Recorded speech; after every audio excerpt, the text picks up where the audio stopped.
And now this, President Trump says he's ordered several agencies to rebuild and reopen the notorious Alcatraz prison near San Francisco. Here's what Trump had to say about it. Listen. Just an idea I've had, and I guess because the judges, so many of these radicalized judges, they want to have trials for every single, think of it, every single person that's in our country illegally, that came in illegally. That would mean millions of trials, and it's just so ridiculous what's happening. And it's long been a symbol, Alcatraz, of whatever it is. I mean, you know, it's a sad symbol. Former acting DHS Secretary Chad Wolf joins me now. So, Chad, if all these judges, these local judges trying to stop Trump from doing anything, succeed somehow, he still wants to, if he can't send him to El Salvador, he wants to put him in a holding cell that's pretty foolproof, and Alcatraz is one of those cells. What do you think about reopening it? Well, I think what you hear the president saying is all options are on the table, right? From Gitmo to El Salvador to obviously now Alcatraz.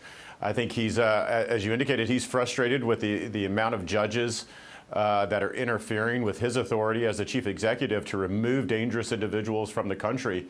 And if he's saying, look, if that's going to continue, then we've got to look for other locations here in the United States. And obviously, he mentioned Alcatraz. Alcatraz is symbolic for a variety of different reasons. And so taking a look at that, having the Department of Justice, the Bureau of Prisons, specifically taking a look at that and see if that's an option, I think it's good. Again, all options should be on the table. All right, we got another one for you, Chad. Mexico's president, Claudia Sheinbaum, rejecting Trump's offer to send U.S. troops to Mexico to help target the cartels. She said, quote, "The territory cannot be violated. Sovereignty cannot be sold. Sovereignty is cherished and defended." But what do we do if Mexico doesn't help defeat the cartels? I mean, some people say they're already making inroads inside the government.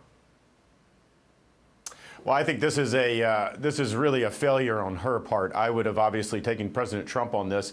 Your territory is not violated, as she says, if you are welcoming and you invite folks to come in and have some support there. So to have U.S.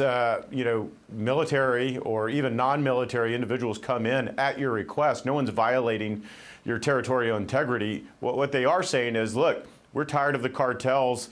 We're tired of ungoverned spaces so close to our southern border, the U.S. southern border, that the Mexican government alone cannot solve this problem. So let us help you. And so every time that she says no, thank you, I think President Trump is only going to take that so far. And at some point, he'll initiate his own thoughts there. But we've got to do something about the cartels. And I just don't think the government of Mexico alone has the capability or the willingness to do it. Well, they are almost like a government in and of themselves, and that's part of the problem. I want to get a final quick one in, Chad. The administration's creating a second military zone along the southern border in Texas. How do you think troops will be stationed at the border in this second zone? Well, look, I think this is a great idea. They've done this in New Mexico, as you indicated, in the first time. Yeah. This is the second time. This is outside of El Paso in Texas. This allows the military to apprehend illegal migrants and others coming across that border. And what it does, it frees up Border Patrol to go to other busy sectors and for them to do their mission along other parts of the border that are very difficult to patrol. So again, this is a force multiplier. This is something that President Trump and his team have talked about time and again, is getting Border Patrol some help here. And in this case, it's specifically with military assets. And I think this is the right move. Chad Wolf, always a pleasure to see you, Chad. Thank you very much.